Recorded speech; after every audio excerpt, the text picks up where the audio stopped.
Қайырлы күн, құрметті оқырмандарым. Әңгімемді соңына дейін тыңдап, қазақ контентін қолдап отырыңыздар. Үш әйелдің әлегі.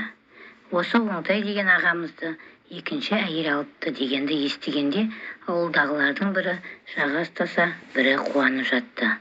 Анығын айтсам, 1999 жыл. Сол кездерде жасы 30-ның үстіндегі жігіт ағасы еді. Және де бұл мұқтаждықтан туған істеп қараған ауыл ақсақалдар құптай түскен. Өйткені бірінші әйел бір қызды туып беріп, қайта құрсақ көтеруге жарамсыз боп қалды. Мұндайда соңымда тұяқ қалсын десең, әрине екінші әйел алғаның жөн. Ол біздің ата-бабамыздың заңында бар. Оған әупірімдеп жүріп, бір қыз туған бәйбіше де қарсы болмаған. Сонымен бұл ағамыз жаңа ғасырға екі әйелмен аяқ басты. Бірақ сол екінші әйелден де ұл болмай, екі қызды болды. Шатаспасам Тоқалдан туған тұңғышының есімін Гүлайша, ал бәйбішеден туған қыз есімде жоқ. Міне сол қыз тапқазы 20-ға келді. Менің қызыммен түйедей құрдас. Алматыда оқитын студент. Ал екінші қыз ауыл мектебінде оқиды. Бұл да студент атанар, өйткені жоғарғы сыныптарда оқып жүр. Бұл өзі сонау совхоз тарағанда қандай да бір жолмен сол ауылдың біраз техникасы мен малын жекешелендіріп алғаны бар. Қысқасы қолдан келсе қуаныштан бас деп, жыл өтпей кім болдың, оңтай болдым деп байбішеға келді. Шынымен де сол кездегі жекешелендіру саясаты біраз адамның мұртын майлағаны рас. Бұл да соның кебін киіп, қарны қампайып шықты. Қысқасы екі әйелден 3 қызды болған осы ағамыз соңғы жылдары 3-ші әйел деп күңкілдеп жүр дейтін. Осыдан бірнеше жыл бұрын ауылдағы елге сыйлы бір ұстазым қайтып жаназасына барғанмын. Сонда мен бұл сөзді өз аузынан естіп, тағы да мұқтаждық қой дегенім бар.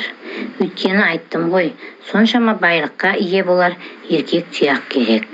Ал қыз бала кісінікі, бойжеткен соң ұяңнан ұшып кете барады. Тек бақытты бол қызым деп қала бересің. Енді ер баланың орны бөлек. Ол сенің өміріңнің жалғасы, қара шаңырағының иесі. Міне соны ойлаған ағамыз арадан көп өтпей 3-ші әйелді құрықтады. Ұзын құлақтан естуімше, көрші ауданның қызы, өзінен 17 жасқа кіші дейді. Жас естеп осын айт. Нақтылап айтқанда ағамыз 49-да, қыз 32-де.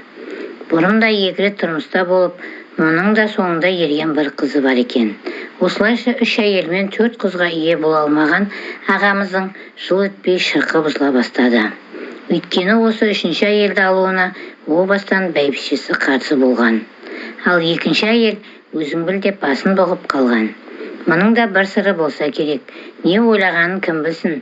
Шынттап келгенде бұл бейбаққа бәйбішеден жақыны жоқ. Ал 3-ші және әйел жайлы қауесетті алдын ала естіген бәйбіше біраз басу айтты. Осыған есі кеткен еркек қойсын ба, әй-шәй жоқ жас келіншекті жетектеп келген. Міне соның жазырын бүгін тартып тарыға бастады. Өйткені 3-ші әйел келісімін бергенде ауданда тұрамын деп шарт қойған. Бірақ бұл ағамызға ауданнан үй әперу проблема болып па, жас сұлуға есі кетіп мақұл дей салған. Оның үстіне аудан мен ауыл арасы алыс емес. Астындағы жол таңдамайтын джипке ары кетсе 2 сағаттық жол. Күнде барып келіп тұрам деп ойласа керек. Жаңылмайтын жақ жоқ, сүрінбейтін тияқ жоқ деген ғой. Бұл ағамыздың жаңылған жері осы болды. Қысқасы кіші Тоқал ауылда көп тұрмай қалаға кетті. Оған оңтай ағамыз оңтайлы жерден үлкен үй сатып әперді. Кәрі шешемді қалдырмайын деп қасына шешесін алдырды. Мұнысы дұрыс. Енді анаңнан жақын кім бар дейсің. Бірақ күн ара қалаға кетіп отырған байға енді ауылдағы екеуі қарсы шапты. Біз кімнен кембіз, мал мен мал болып жүре береміз бе деп, әсіресе 2-ші әйел қатты қолқа салды. Енді бұл 2-ші әйелдің жағдайын жасауға кірісті. Кіріспей қайтсын, онан 2 қыз бар. Не қалайсың деді. Кіші Тоқалдан қалғысы келмей бұл тіпті Алматыдан үй сұрады. Қызың сонда оқиды, мына қызды сонда апарамыз, қашанғы пәтерде тұрады деп миды жеді. Бұған шыдамаған ағамыз Алматының қақ ортасынан 2-ші қатынға 2 бөлмелі үй әперді. Осылайша 3 қатын 3 жақта тұрды. Ауыл сыртындағы қоныстың басында бәйбіше қалды. Екі қызға қараймын деп, екінші тоқал Алматыға кетті. Ал ең кіші тоқал ауданда шешесі бауырлармен тұрып жатты. Міне осыдан соң екі аяқпен жүрген ағамыз үш аяқпен жүгіруге қарады. Жүгірмей қайтсын, үш қатын үш жерде тұрады. Үшеуіне де барып тұру парызы бар. Осылайша тығырыққа тіреліп, шаруашылықта тоқырау басталды. Оған себеп үшінші тоқалдың құрсағы болды. Арадан көп өтпей бала көтерген жас тоқал бәріне әмірін жүргізіп үстемдік құрды. Тіпті бәйбішені де соңғы орынға сырғытты. Қысқасы құрсағымда ұл бар деген кіші тоқалдың мерейі бәрінен үстем болды. Енді міне үш аяқтап жүгірген ағамызға төрт аяқтап еңбектеуге тура келді. Соңғы рет бар күшін жинап, үшеуінің басын қайта қоспақшы болды. Оған ұлыңды туып берем деген кіші тоқал иіле қоймады. Мұнысы әрине алғашқы екеуіне ұнамады. Қысқасы үш әйел үш жаққа тартты. Қолдарын жайып ақша сұраған болды. Сөйтіп жүріп інім жұмыссыз қалды. Көлік әперсең таксишілікпен күнін көрер деген кіші тоқалдың бұйрығын орындады. Мұны естігенде екінші тоқал айға шапты. Өз қызың жаяу жүр ғой, көлік әпересің деп тұрып алды. Бұл сорлы мұның да бұйрығын бұлжытпай орындады. Енді бұған бәйбіше ашу шақырды. Мал жанның бәріне неге мен ғана қарауым керек? Неге маған ел қатарлы өмір сүрмеске? Неге олай қалада мен далада тұрым керек деп соқты. Осылайша арду-дұрду өмір басталды. Сонда ғана оңтай ағамыз өзінің оңбай жаңылғанын түсінді. Бірақ бәрі де кеш еді. Осылайша оңтай ағамыз үш жаққа жүгіріп жүргенде кіші тоқалдың толғағы басталды. Соңғы 15 күнде ауданға кеткен ағамызға үйдегі бәйбіше қатты өкпелегені бар. Бірақ қанша ренжісе де қыздай тиген байы ғой, ашуын сыртқа шығармаған. Тек анда-санда қоңырау соғып, күн суытса малға қарауға жалғыз өзінің мұршасы келмейтінін, сондықтан да мына үш малының екеуімен өзі келіп жеке сөйлесу керектігін айтқан. Бірақ бәйбішені тыңдайтын оңтай ма? Қайын енесінен ұл дегенді естігелі есі кеткен. Осылайша бұрын күнара шабатын ауданға күнде шауып, кейде тіпті 3-4 күндеп сонда қонып қалып жүрген. Ал ортаншы тоқалдан хабар алмағалы қашан. Өйткені айдың басында келіп қыздардың оқуына деп 10 қоймен бір жылқыны саттырып ол кеткен. Ол аздай тағы да бір қойдың басын қақтырып, шек қарын лақтырып, оны да сөмкеге салып тайып тұрған. Міне содан бері ортаншыдан хабар жоқ. Ол енді белгілі ғой, ақша бітіп қарна шығанша ауылға аяқ баспайды. Сондықтан да тап қазір барлық тірлік тіршілік осы бәйбішенің мойнында.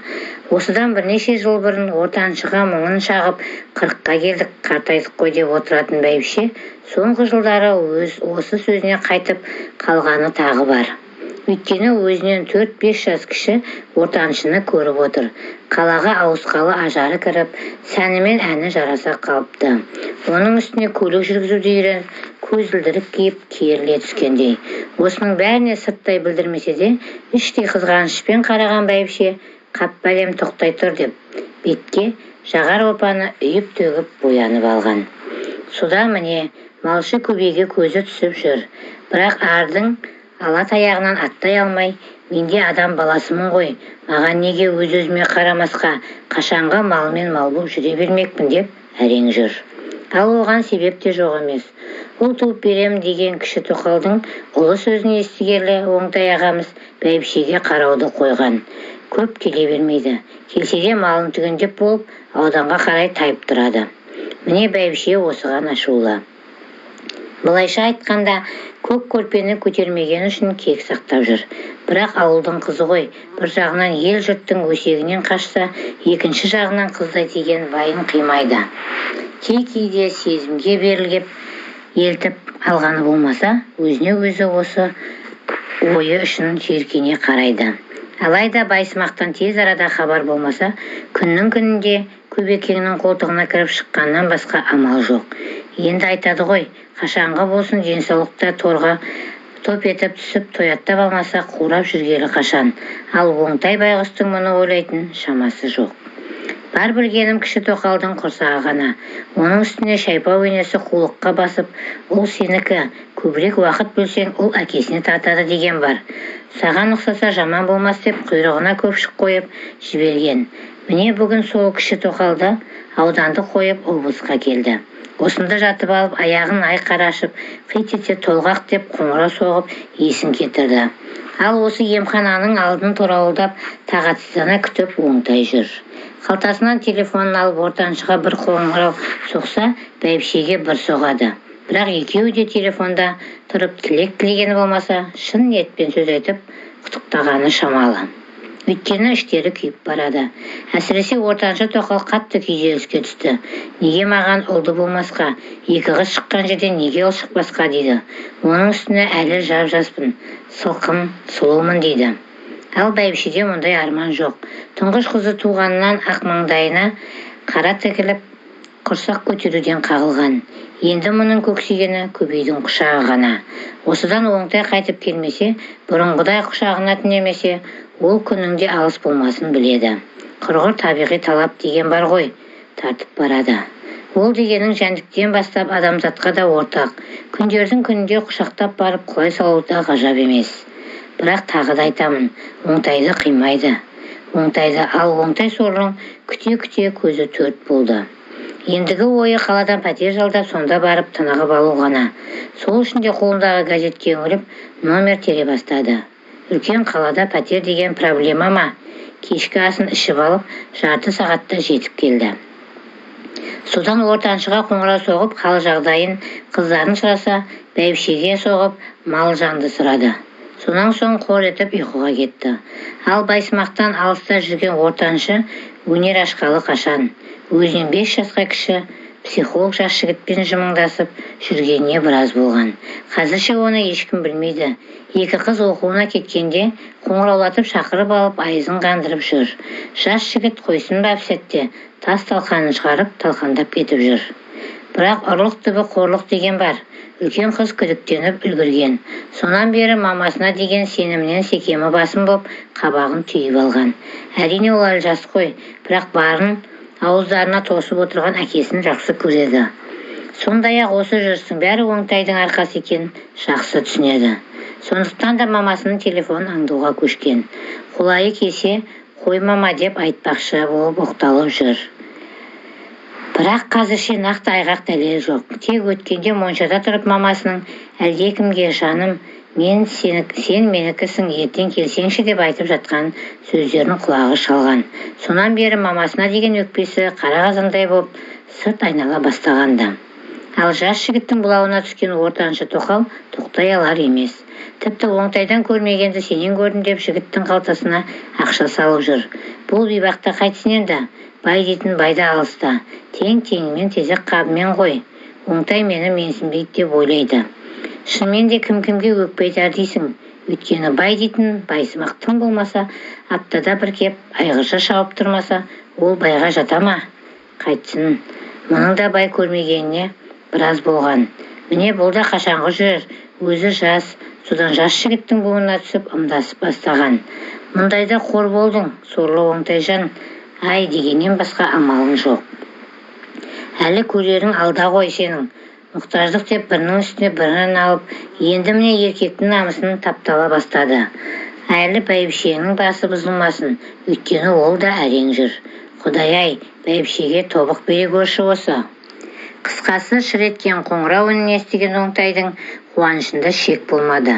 Өйткені арғы жақтан жеткен қыз даусы «Солдат, аға, солдат!» деп сүйінші сұрап айғайлап жатты. Содан апыл-ғұпыл киініп кіші тоқалға қарай тайып тұрды. Күткенім осы ғой менің Құдай, маған берді деп желіп келеді. Алайда кіші тоқал мен құндақтағы баланы терезеден ғана көрудің сәті түсті. Содан жалма-жан қалта телефонын алып бәйбішеге, онан ортаншы тоқалға хабарласты. Хабарласпай қайтсын. Тап қазір мұның жүрегі қуаныштан жарылардай күйде тұр. Өйткені 24 жыл күткен ұл баласы дүниеге келді. Содан менде арман жоқ деп жақын маңдағы кафеге бас сұқты. Ақшалы адамға мұң боп па, дастархан жайып шақырған адамға бейтаныс адамдар кеп қуанышына ортақтаса кетті. Содан міне ішу де жүзу басталды. Тіпті қалталы телефонды алып бәйбішеге қоңырау соқты. Әрине соңғы 5-6 жылда арақтан татып алмаған, мұның мас болғаны бәйбішені онан әрі тығырыққа тіреді. Сырттай қуанса да іштей қызғанып, емханада аттап жататын болса, ауылға қайта бермейсің бе? Қыс кеп қалды ғой деген бәйбішенің сөзін құлаққа аспады. Асу түгіл тыңдамады. Тіпті апта жатса, мен де осында апта жатам, сенің шаруаң болмасын деп телефонды өшіре салды. Бұл қорлыққа шыдамаған бәйбішеден төзім кетті. Не деген сорлы едің? Енді өз обалың өзіңе болсын деп бұл да кешкі етке көкбашы көбейді шақырды. Ал көбейжанның несі кетсін, соңғы күндері бояна бастаған оңтай бәйбішесіне бұл да кетәрі емес еді. Оңайға келсе осы жүрексі келіп ақ жүр. Бірақ үйдегі қалалық бәйбішеден қорқып, батын алмай жүрген. Сонда да бәйбішеден қоңырау келгелі тағаты кетті. Негізі бұл бәйбішенің үйінде бұрында талай болған. Бірақ оңтайдың өзі үйінде болып қонаққа шақырса ғана баратын. Ал мына шақыртудың астарында бір кәкірдің барын түсіне қойғаны бар. Өйткені 10 күнде болды оңтай жоқ. Тіпті кіші тоқал ұл туып арақ ішіп сонда жатқанда естіп үлгерген. Сондай-ақ соңғы айларда бәйбішеде айнала соғып, маңайының кетпей жүргенін байқаған. Соны түйшігі міне күннің батуын күтіп қасқайып отыр. Қысқасы дегенше қараңғыны сүріп, атқа қонған көкбашы көбей оңтай қыстауына қарай шаба жөнелді. Ал тағатсыздана жолға қараған бәйбіше ат түбірін естігенде қуанышын жасыра алмады. Қайтсын енді, 2 айдан бері еркегін көрмеді. Бұл да адам баласы ғой, табиғи заңға қарсы тұра алмады. Оның үстіне үйде отырып қанша күйбеңдеп қимылдаса да, көк көрпе қимылы бір бөлек. Бірақ қос иығын зіл басып, менің осыным дұрыс па деген мазасыз сұрақта жоқ емес. Енді қайтсын, шақырған өзі ғой, суыт келген көкбашыны амалсыз үйге кіргізді.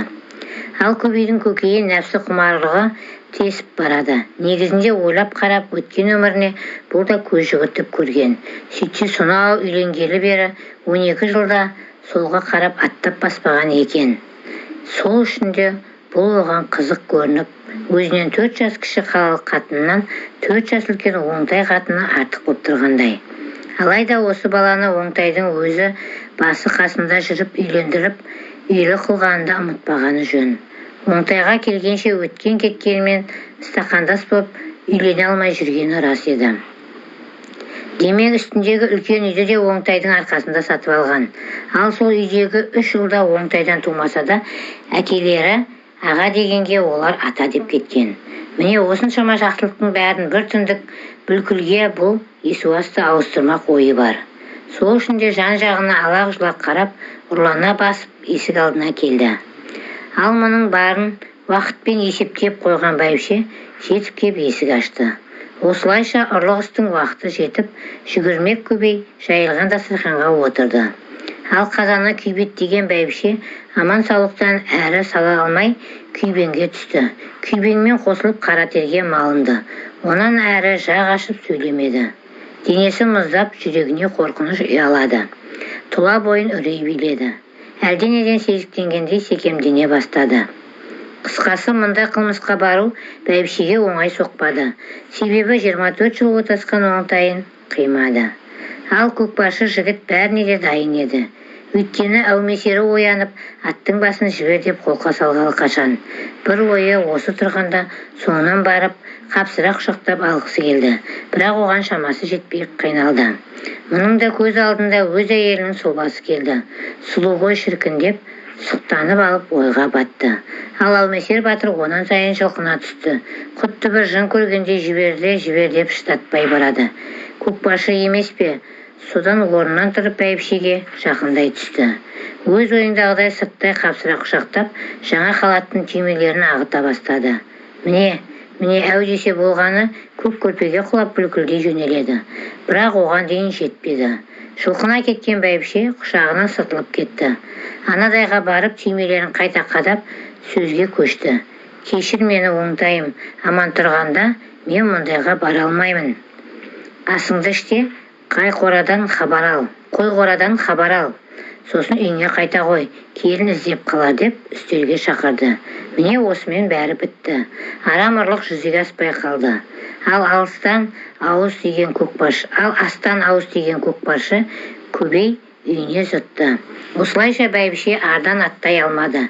Есесіне Алматыдағы ортаншы тоқал ойранда салып жатты. Жас психологпен кездесіп ойына келгенді жасады. Тіпті жас баланың буына түсіп бәрін жасатты.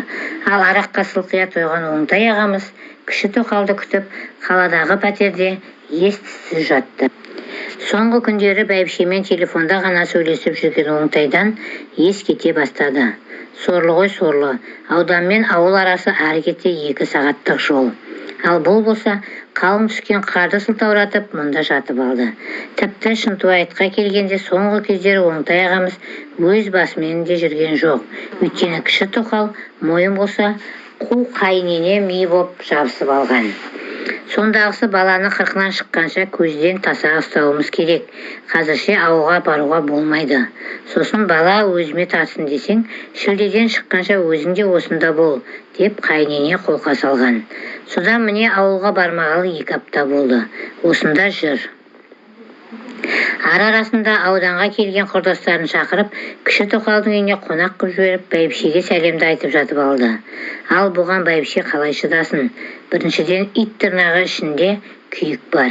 Екіншіден еркегі кеп етегін көтермегелі қашан. Үшіншіден ортаншы тоқалда өзінен артық астында көлігі, қалтасында ақшасы, Алматыда үйі бар. Қарап отырса бетін сығып зорға жүрген жалғыз өзі ғана. Сонан да болар, құрсағында қызыл ит өліп, қызғаныштан өзек өртеніп барады. Өз-өзіне қап бәлем Оңтай, сен тоқтай тұр қане. Енді келмесең көсіліп тұрып көбейге берермін деп күбірлеп жорғалап кетуге аз қалып жүр. Бірақ осы ойына өзі шошып кетіп, кет аулақ деп барып әрең тоқтайды. Өйткені күш қуаты тасып тұрған көкпаршы жігітке көбін алдырса, онан соң қайтып тоқтамасы анық.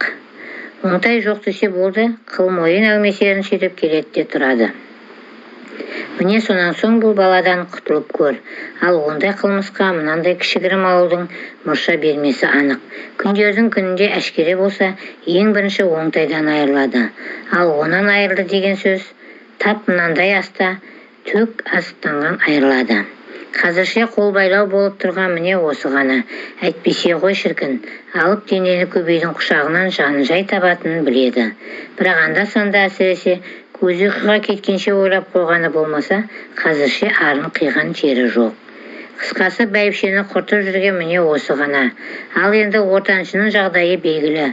Күніне 2-3 рет қоңырау соғып, Оңтайды құттықтап қоюды әдетке айналдырғалы қашан. Негізі осы ортаншы тоқал нағыз бүліктің басы. Өйткені мұның қулығын қараңыз. Оңтай сорлы бергі жақтан алло дегеннен алдымен ұлдың жағдайын, онан кіші тоқалдың жағдайын, тіпті сонан соң кездері мам деп алып, Оңтайдың енесінде жағдайын сұрайтын шығарды. Ең қызығы сол, солардың бәріне аман саулық тілеп, ал соңында өз қыздарының қамына кіріседі. Міне ұлбосынға шуб алу керек, ана үлкен қызға етік керек. Алматыда күн қатты суытып кетті. Ауылға барсаң осы жағын ойластыршы, сосын жеңешеме де сәлем айтуды ұмытпа, я? Айтқандай, алло, я папасы тоқтай тұршы. Сен өзің маған қашан келесің? Жалпы келесің ба өзің? Өзім барайын десем жолға кеткен қаражатты мына қыздарыңа жұмсағаным жақсы ма деп қоямын. Өзің айтшы, не істейін? Кел десең келейін деп сызылады. Әрине құндағында ұлы қолтығында тоқалы бар Оңтайдың оған қарап қалған күні жоқ. Я жаным, қыстыгүні жол жүріп қайтесің. Ақшаңды жолға емес өзіңе жұмсағаның дұрыс. Сен өзің өте ақылдысың ғой. Ақылың бар. Жаңа жылдар жақындап қалды ғой. Қыздарымның каникулы басталғанда бәрің бірге келерсіңдер деп, бұл да безек қағады. Ортаншыға керегі осы емес пе? Жаным, өзіңді сағындым ғой, пендемін ғой дей келе, я бәрі дұрыс папасы. Ұл әкесіне тартсын десе, маңынан кетпеу керек деген екен. Тағы да құтты болсын балапан, абылай деп барып сылқитады. Міне осыдан соң Оңтайың тоңқая құлайды. Ал ортаншы тоқал ойнасын шақырып ойқасты бастайды. Мынаған шынымен де қарап отырсаң, көшке ере алмай бүрісіп жүрген тек бәйбіше ғана. Бірақ бұл бейбақ қайтсын енді, былтыр жылы бойы балқымағалы қай заман. Нағыз қазақи қатын деп осыны айт. Сонда да жақ ашып сыңсып көрмеген, онан басқасының бәрінің бүйрегі бүтін, бақайы бай. Қысқасы қайын жұртта айдан көп жатқан оңтай әупірімдеп жүріп ұлды-ауылға әкелді. Сондағы ой ағайынды жинап, ту жылқыны сойып, ақсақалдардың ақбатасын алу болған. Бұл айдарлы ұл Абылайды аяқ-қолы жыбырлай бастаған кез. Сондай-ақ желтоқсанның басы қара суықпен дүлей, боранның басталғанда кезі. Мұны естіген ортаншы тоқалда Алматыдан жеткен. Оның ғой көңілі той думан, өйткені әумесерін сипап сағыныштың басатын маманы бар. Енді оңтайында ештеңеден кендемес. Мұның да тақымға басатын өзіне жас сылқым сұлуы бар. Қараң қалғыр деп қурап, аш бұралып жүрген тек осында тұратын бәйбіше ғана. Қысқасы осылайша жылқы еті асылып, ауылдағы мәдениет үйінде Құран оқытылды. Оның соңы құрдастар жиналып, ұрда-жық үшеу болып қараңғы түсе әрең тарқады. Ал қызып қалған оңтай ағамыз болса, үш қатынның арасынан таңдау жасады. Әрине кезек бәйбішенкі деп әупірімдеп жүріп үлкен үйге жетті. Алайда боранды күні боқ қыстайдың кебін киіп, бәйбішенің де қонақтары қабаттаса кетіпті. Мұны естігенде масаңсып отырған оңтай ағамыз тұра қашты. Содан барып онсыз да көңіл тоқ ортаншы тоқалды езіп салды. Осылайша бәйбіше байғұс тағы да құр қалды. Ал енді қызықтың көкесі ертесіне болды. Кіші тоқал бақырып айбалам салды. Мынандай үйде тұрмаймын, баламды ауыртып алсам не болады деп оңтай ағамыздың джип көлігіне қарғыды. Оны қостап екінші жақтан қайнене шықты. Қысқасы туған ауылында 2-ақ күн жүрген ағамыз ауданға қайтып кетті. Бірақ кеткенде де жай кетпей, малшы жігіттерге 10 қоймен бір жылқыны сатып, ортаншы тоқалға сосын 20 қоймен тағы бір жылқының құнын соңымнан жеткізіңдер деп бұйырып кетті. Осылайша қызықтың бәрін кезбелер көріп, бәйбіше байғұс тағы да құр қалып, іші өртенді. Содан тойдан қалған қызыл винодан сымырып ортаншы тоқалға ағынан жарылды. Әрине ек қатынның өсегі 40 есекке жүктеген бар, екеуі ара күбір-күбір басталды. Алайда қоймен жылқыдан келген 500 миллионды қалтаға басқан ортаншы да Алматыға тайып тұрды. Міне осыдан соң оңтайға қара қазандай өкпелі бәйбіше көкбашы көбейді қайта шақырды. Жермен жағаласа кеткен тұяқ түбін естігенде бәйбішен тағы да үрей басты. Апырай, бұл түрлігім қалай болғаны? Мені бір албасты басқалы тұр ғой дейді ішінен. Алайда қызыл виноның буы бар, оның үстіне оңтайға деген кек бойын кернеп барады. Көзін жұма салып көбейдің құшағына құлай салғысы келеді. Бірақ тұяқ дыбысы жақындай түскенде ес жиып бәрінен де ой елегінен өтіріп алды. Қайтейін оңтай, менің өзім қалап деген байым ғой, көзіне шөп салғаным жарамас деп барып, бірақ тоқтады. Содан есік алдына ұрлана жеткен көбейді босағадан аттап бастырмады. Есесіне қора жақты тағы да бір шолып шығуын, боранды күн қасқыр шабу қаупі бар деп жоғарғы екенін тапсырып есікті тарс жапты. Қысқасы байға қанша кектенсе де бәйбіше арын төкпеді. Соңында буынан түскен виномен масайрап жатып қос анығын сипалап ұйқыға кетті. Ал оңтай сорлыға 4 қабырғасы түгелдей көрінді. Айға жуық уақыт болды. Кіші тоқалмен Абылайдан басқаны ойлауды қойды. Әрине кәрі тарланды, жас қаншық бұлауына салып зыр жүгіртті. Оңтайдың бұйрығымен ауылдағы малшылар аптада бірнеше мал сатып ауданға жіберіп отырды. Сөйтіп жүргенде жаңа жылда жақындай түсті. Сол жылы өзде қар қалың түсіп, қатты боран басталды. Бірақ оңтай малшылары қанша қамданса да аш қасқырлар малға шапты. Тіпті бір емес бірнеше рет шапты. Әрине мұның бәрін бірдей оңтайға айтып жатқан олар болмады. Бірін айтса, бірін айтпай жасырып, мал басы азая түсті. Мұны білген бәйбіше таңдансын жасыра алмай, оңтайға қоңырау соғып, бастан аяқ баяндап жүрді. Ал жас тоқалмен әуреге түскен оңтай мұны ойлайтын шамасы болмады. Себебі түнімен кіші тоқал бұтына тепсе, күнімен кесір қайнене құлағына тепті. Соңында ақылдаса келе мал шаруашылығын бір жылға қол үзіп, аудан орталығына кіші маркет соғуды қолға алды. Әрине о баста мұның бәрі Абылайдікі деген шешім шықты. Алайда Абылай қайда болса, кіші маркет сонда, қаларын сорлы оңтай білмеді. Осылайша өз басына өзі бағын тайдырды.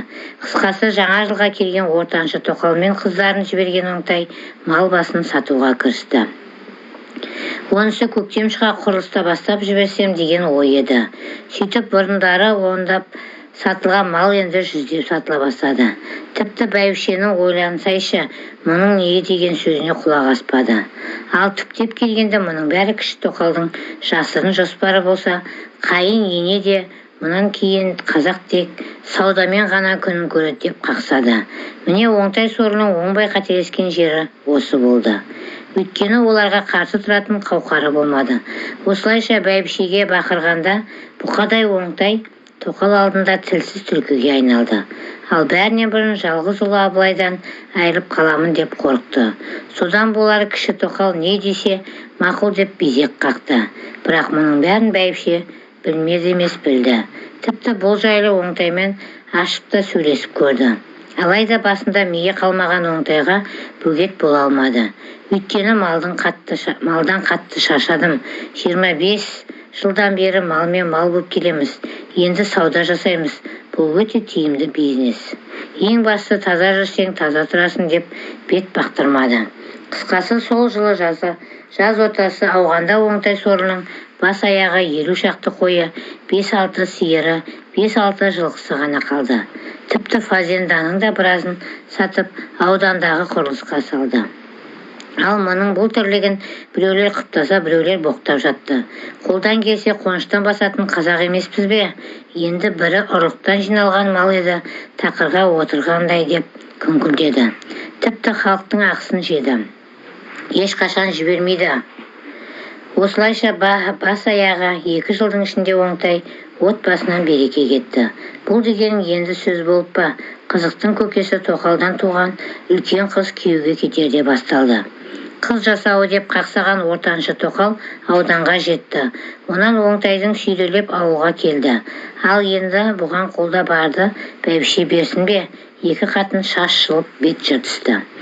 Тіпті тойдан қалған виноның сыры айтылды. Кіші-кішімін демеді, үлкен-үлкенмін демеді. Барын жайып салып, өз көттерін өздері ашты. Қысқасы, 2 қатынның өсегі елге жайылды. Содан күншіл көбейді, күңкіл көбейді. Бір күндері бұл да оңтайдың құлағына жетіп, төбесіне жай түскендей күй кешті. Содан ашу шақырып, бәйбішенің қорасында малдың жартысын сатып, ортаншы тоқалға ұстатып, өзі қала берді. Тіпті папа тойыма келіңіз деген қызының да сөзін тыңдамады. Осылайша ауыл беті қалмай, түбегейлі ауданға ауысты. Бірақ ауданда да жағдайы мәз болмады. Кіші тоқалдың қабағына қарап жалбақтаумен болды. Міне мұның соңы арақпен тұстасуға кеп соқтырды. Сөйтіп аудандағы онсыз да жоқ абыройды онан сайын жоғалтты. Бірақ құрылыс аяқталғанмен тауарға да қомақты ақша керек боларын білген кіші тоқал сыр бермей шыдап бақты. Қысқасы, әупірімде жүріп тағы 1 жылды өтірді. Ал оңтай күте-күте шаршаған бәйбіше өзі іздеп ауданға келді. Алайда бәйбішенің тәңірі хақ деген сөзіне сенбеген сорлы аузына келгенді айтып шығарып салды. Осылайша болашақта қайта барар жолды өз қолымен тарс жапты. Ал мұндайды күтпеген бәйбіше де безіп кетті. Ауылға кеп қорадағы азын-аулақ малға ие болып, өз күнін өзі көріп жатты. Бұл кезде аудандағы құрылысты аяқталып, қомақты қаржы сұралды. Әрине ақылдаса келе енемен тоқалдың көзі оңтайдың астындағы су жаңа қымбат көлікке түсті. Қысқасы, арадан апта өткенде оңтай сорлы жол таңдамайтын джип көлігінен айырылып қара жаяу қалды. Сонда келіп ашулы кеткен бәйбіше жылға жуық хабарсыз кетті. Әрине ол ғана емес, еркек боп оңтай да хабарласқан жоқ. Осылайша ойда жоқта бәрі бітті. Ал қолында дымы қалмаған оңтайдың ортаншыға да керегі шамалы. Тек кіндіктен туған 2 қызы шырпыр болып шығып ауданға талай келген. Алайда араққа қатты салынған еркек оларды еле қойсын ба? Кіші тоқалдың түксиген қабағын көргенде ары кетсе күн жүріп қайтып кетіп отырды. Бала деген бауыр етің ғой, тіпті соңғы кездері көшеден көріп, көшеден кетіп жүр дейді. Ал өздерімен бірге ала кетуге ортаншы қарсы. Былайша айтқанда екі қыздың шешесі қарсы. Оның үстіне үлкен қыз мен ортаншы тоқалдың арасы алшақтай түскен тағы бар. Оған себеп кешесінің шайпау жүрісі анық болғаны. Бірақ бұл жағдайға не болса да үлкен қыздың ішінде жүр. Қайтсын енді, өз қолын өзі шапсын ба? Ал екінші қыз институт тамамдап жұмысқа тұрған. Ары кетсе 5-6 ай дейді. Сонан соң бұл да тұрмысқа кетеді. Міне соны ойлап жүгіріп жүрген тек екі қызы ғана. Менің тойымда әкем болмады, тым болмаса сенің тойыңда болсын. Бізді де мына жұрт әкесі бар екен десінші деп шешесіне біраз қолқа салған. Алайда алақанын жайып жүрген алқаш адамның керегі қанша? Отбасың бар, жөніңе жүр. Онан да кішкентайыңа қарап соның қамын жаса деп шешесі бірнеше рет бетін қайтарған. Міне осы сөзден соң бұл да шешесімен араласуды қойған. Қысқасы тас қиылып қалмаса да бару да азайтқан. Өйткені шайпау шеше қызғасын. Бір күні болмаса бір күні енесінің ерке қылығы күйеу баланың құлағына жетсе не болмақ? Мен өзі қандай қатынның қызын алағамын. Астафираллах деп тұра қашта қайтпек. Мұндайда үрей жоқ емес, өйткені күйеу бала намазхан жігіт. Мынадай қисық жол түгілі тіпті келте киген қарсы. Ал бәйбішенің тәрбиесін алған қыздың орны бөлек. Мамам жалғыз қалмасын деп үйдегі екі ұлдың үлкенін шешесіне берген. Осында келіп ауыл мектебінде оқып жүр. Бұл қыз өзі о бастан әкесіне қатты өкпелі. Өйткені шешесінің үстіне бір емес екі қатын алған. Әкені қызы қалай жақсы көрсін. Ортаншыны алғанда 10 жаста еді. Қазір міне 33-ке келді. Онан бері қаншама жыл өтті. Әкесіне деген өкпесін өшіре алмаған. Сол үшін де әкем бар деп бас қатырмайды. Бар дегенмен не пайда, әке боп келіп жалғыз қалған шешенің қасында болмаса. Сол үшін де үлкен ұлды шешесіне ұстатып жіберген. Оған да міне жыл толды. Осылайша озбыр өмірмен арпалысып бәйбіше жүр. Айтқандай кезінде өзімен бірге өсекке ілінген көбей де бұл күні жігіт ағасы болған. Құдайдың қыспағы қарашы. Өткен айда айықпас дертпен ұзақ ауырған бәйбішесі қайтып, ол да қара жамылған. Қысқасы 3 жылмен жесір қалған көбей мұның тап қазір тепе-теңі. Өзі шаруа, өзі пысық, аңқылдаған ақылды жігіт. Қорадағы мал басын 100-ге жеткізген бәйбішеге ол да кетәрі болмасы анық. Өйткені көзін ашқалы мал баққан. Көбейдей батырға болашақта бір қатын керек. Оған соңына ерген шұбырмасы жоқ. Оңтай бәйбішесі құба-құп боп тұр. Алайда осыдан 4-5 жыл бұрын өсекке батқан мына ауыл тыныш жатпады. Көбейдің әйелі қайтқан күні бәйбішені апарып оған қоса салды. Екеуі көк көрпенің астына салып өздері шам ұстап жатты. Тіпті кейбірі ғой көзбен көрдім деп соқты. Енді бірі екеуінің тірідей куәсі екенін айтты. Тағы бірі көбейдің әйелін бәйбіше өлтіртті деп шықты. Қысқасы ұрда-жық өсек басталды. Ал бұған шыдамаған бәйбіше ауданға тағы бір рет аттанды. Сондағы ойы қаңғып кеткен кезбе күйеуі үйінде еді. Осылайша отбасын қайта құрып, жұртысын жамағысы келді. Алайда кіші тоқал қарсы болып оңтайды жібермей жолға бөгеу болды. Негізі екі жақтағы қуарып, қаусап самайын ақшалыпты. Міне осыдан ақ бұл бейбақтың басынан бағы тайған аңғарған бәйбішенің үміті үзіліп кетті. Тек жолай жүре екі көзге ерік беріп көл қылды. Көлдетпей қайтсын, кіші тоқал елдің өсегін оңтай сорының миына қиып тастаған. Сонан да болар міңгірлеп көзіме шөп салдым дегеннен басқа айтары мардымды сөзі болмады. Алайда біреуге қалжың, біреуге әзіл. Өсек деген басына түскенге зіл бәйбіше байғыз Құдай алдында да, оңтай алдында да ақ еді. Бірақ болары болды, бояуы сыңды. Мұндай ұсақ-түйекке енді көңіл бөлудің қажет жоқ деп шешті. Бәрінен бұрын қартайғанда қасында болары керек жанды ойлады. Содан қорадағы малды көбейтті. Ауладағы үлкен Ауылдағы үлкен үйде күрделі жөндеуден өтірді. Жас балалардан 2 малшының қайта жалдады. Үйіндегі қыз ұлын жұмысқа баулыды. Осылайша көзі тас жұмып жүріп, өзінен кетәрі емес, көбейді күтті. Соңғы жылдары ақаңнан асыра сілтеп жүрген оңтай бүгінгі түнді далада өтірді. Бұл оның жасы 50-ден кеткен кезде үйсіз-күйсіз жерде жатқан алғашқы түні. Алайда мұны іздеп келіп кіші тоқал үйге жүр демеді. Бұрында жалпақтап жарығым деп отыратын қайын ене де сап тыйылып жылы сөйлеуді қойған. Өткенде тіпті сен менің қызымның тең емессің дегенді де бетіне басып айтқан. Ал ауылда тұратын жалғыз бауыры Оралханмен басында байлығы барды араздасып үлгерген. Негізі мұның сол Оралханмен әкесі бір, шешесі бөлек. Міне сол шеше бөлек деген сөз, ол сенің қаның бір болғанмен сәнің бөлек деген сөз. Әкесі марқұм 40-қа келгенде бәйбішесі қайтып, екінші әйел алғаны бар. Оралхан міне содан туған бала. Бірақ ер жетіп, есі кіріп, қалғанда өгей шешесін дегеніне көнбей, қасасып баққан оңтайға ол да кек ұстаған. Сөйтіп жастайынан өзара араздасып өсті. Әрине бұл осы екеуінің әкесі Ералханның кемшілігі. Айналдырған 2 ұлдың басын қоса алмады. Осылайша кейінгінің құрдымында кетті. Ал оны көрген оңтай әкесіне де өшігіп алды.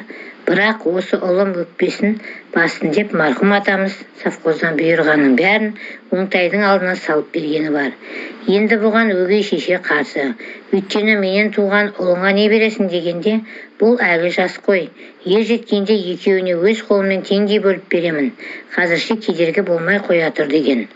Алайда теңдей бөліп беруге ғұмыр құрғы жетпеді. Ол кісі ойда жоқта ауырып, бас аяғы апта жатып, арғы дүниеге аттанып кете барды. Міне осыдан соң өгей шеше оңтайдан олжа сұрады. Бірақ 4-5 жылда мал басына 1000-ға жеткізіп, мыңғырған оңтайдың көмейі тарылған боп шықты. Қысқасы, мұның бәрін өз қолыммен жасадым. Өз еңбегім саған түкте жоқ деп Оралханға бөліп бергісі келмеді. Міне осы араздықтың соңы 2 бауыр бір-бірін көрместей боп қақайылып тынды.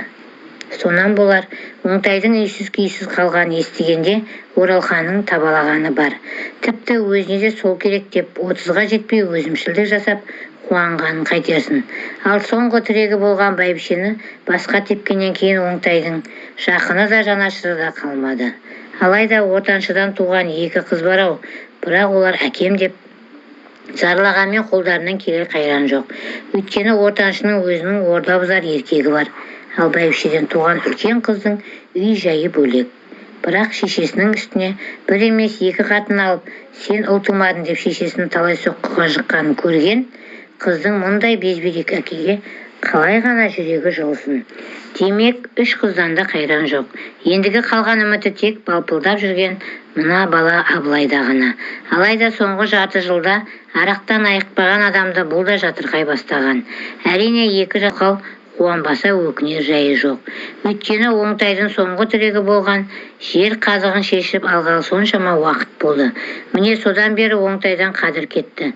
Тіпті магазин астынан бір бөлме дайындап төсегін алыс салып сонда көшірген. Мұнысы енді біріншіден оңтайды Абылайдан аулақ ұстау болса, екіншіден өзі 30-дан 3 төбе кеше кетті. Болашақта өз теңін табуды ойластырған еді. Демек оңтай сорлының күні таяды. Осылайша ессіз еркек 50-ге жеткенде ешкімге керексіз болып қалды. Баяғы байлығы басына бұл ұшты. Демек оңтай сорлының күні таяды. Осылайша ессіз еркек 50-ге жеткенде ешкімге керексіз болып қалды. Баяғы байлығы басына бұл ұшты. Енді міне осының бәрі кеш түсінген еркек ақаңнан ұрттап алып әндететінді шығарды. Ал бұл әндетуді магазиндегі саудаға кері әсерін тигізді. Өйткені аудан арасы күңкілдей бастады. Абылай деген кіші маркетте түнімен жын шақырып, әртүрлі дыбыстар шығады десті. Әйтеуір айналаны күбір-күбір өсек басты. Ал оған шыдамаған қайынене болашақ күйеу баланы әкеп, оңтайыңды оңдырмай сабатып қуып жіберді. Осылайша бір өлімнен қалған бұл сорлы далада түнеп шыққан еді.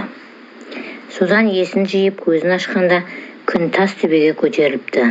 Ал аузы басына қан кеткен сорлы орнынан тұрып өткен кеткен көлікке қол бұлғай бастады. Ал мұндай мүсәпірге кім тоқтасын, ешкімді мойын бұрмады. Содан бар күшін жиып, тәнтіректеп жүріп өз әперген кіші тоқалдың үйіне жетті. Алайда есік ашып ішке кір деген адам болмады. Тіпті аулада ойнап жүрген бала Абылай да мұны көргенде тұра қашты. Балам, балам деп қанша шақырса да келмей көкжал қайнененің артында тығылды. Бел баласы ғой, қайтсын, тым болмаса соңғы рет құшағына басқысы келді, иіскегісі келді, тәтті баланы сүйіп тояттағысы келді. Тіпті ақша берем деп алдап шақырып қалтасынан қол сүңгітті. Бірақ ақша орнына жарты шыны арақ шықты. Содан отыра салып көмейіне құйып әндете бастады. Бірақ есіктен сығалаған бала бәрібір келмеді. Ал зарлаған дауысқа жүгіріп шыққан қайнене кеп бұл бейбақты басқа тепті. Кім болса да еркек емес пе? Бұл да ашуы кеп қолында бөтелкемен маңдайға соқты. Осылайша басына қаны сорғалаған қайнене ішке қашты. Ал оңтай бейбақ далаға қашты. Міне осыдан соң ауданда барар жері басар тауы қалмады. Соңында кіші маркет құрылысын жүргізген өзі қатарлы танысының үйіне жетті. Жалынып жүріп жаман көлігін ауылына апарып сұрады. Қысқасы күн бата өзі туған елге жетіп бәйбішенің есігін қақты. Бірақ арғы жақтан түнделетіп жүрген бұл кім деген еркек даусын естіді. Әрине мұның даусын оңтай бейбақ жазбай таныды. Өйткені бұл бір кездері малшысы болған көбейдің даусы еді. Сонда ғана бұл үйдің де есігі өзі үшін мәңгі жабылғанын түсінді. Кеудесін кернеген өксікке шыдамай, шөлмегін шығарып ащы судан тартып жіберді. Содан соң әндетіп алып ауыл сыртына қарай